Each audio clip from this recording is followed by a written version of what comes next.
Phil Blanehart, J-Tech. This week we're doing brake foundation inspections. We're going to be going over the brake drum, the linings, everything, make sure they're all good, and what causes them to go bad. So let's get to it.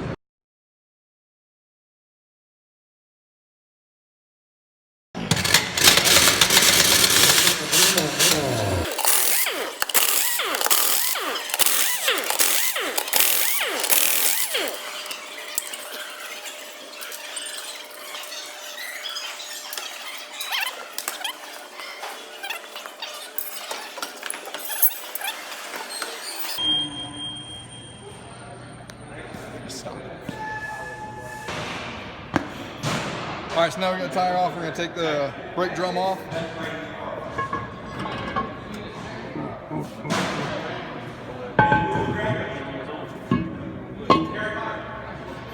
All right, now that we got off, we're going to start inspecting the brake drum. All right, so some things to look for on the drum are polished areas, which could be caused by dirt or some non-OEM linings, which would create a soft brake problem.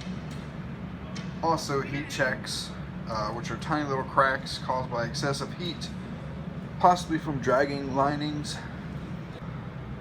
More serious defects include scoring into the actual drum or major cracks,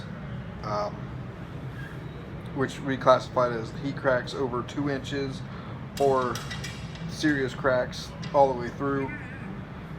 But this drum has pretty normal wear and tear and doesn't call for a replacement. Next, we're going to measure the drum's diameter and out of round by getting the largest diameter measurement we can and then finding the smallest one, and our difference there is going to be our out of round, and as you can see here, our out of round is 3/1000ths of an inch. Our diameter, which was 16.491, and you can see here the max diameter is 16.620. With a spec of a 1/4 inch max wear, we were measuring a 1/2 inch on the thinnest part of the linings. Also, visual inspection, including these large chunks missing from the lining, warrant a replacement.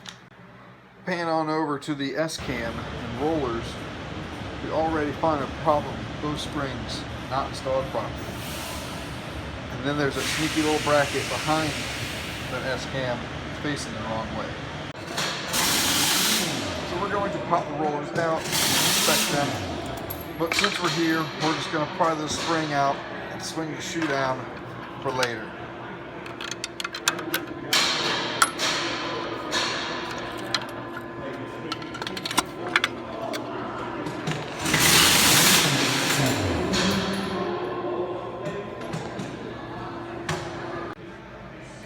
The rollers here, we're going to be looking for flat spots, scoring, and any overall damage. So the same inspection goes for the S-cam where the rollers roll, looking for flat spots, nicks, and any other damage, like I said, caused by dirt or a misaligned slack adjuster. Another basic check is the S-cam bushing for proper installation and any kind of defects, tearing, looseness.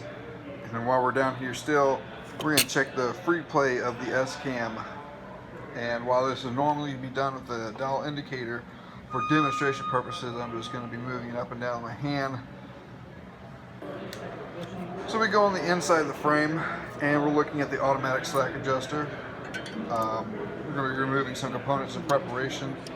We notice the clevis bolt has been replaced with a hex head bolt, which could possibly be causing misalignment.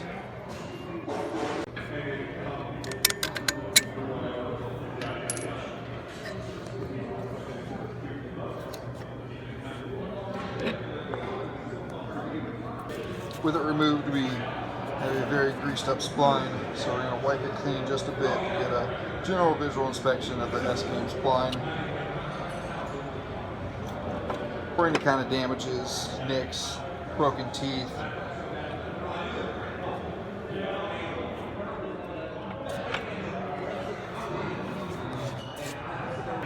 Same goes with the spline inspection for the slack adjuster.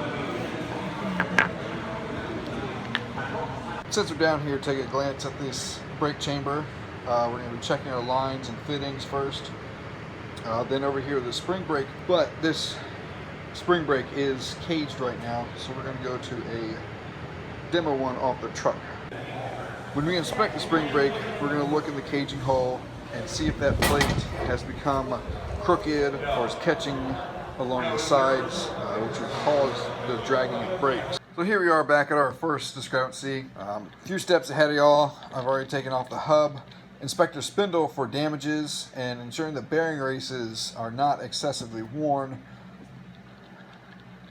or the threads are damaged, or any kind of nicks, scoring, burnt marks. But now that we have room to remove the S-cam, we will, and in the process of swapping that bracket, we will inspect the shaft for the same kind of defects we looked at the spline for, any scoring, nicks, burnt marks. And now we can get a better... Alright, so that's it for inspecting the brakes, brake components.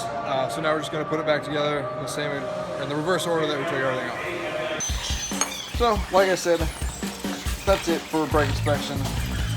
The next minute and a half is me putting it back together. Anyways, I'm Philip Lanehart at J-Tech. Thanks for watching.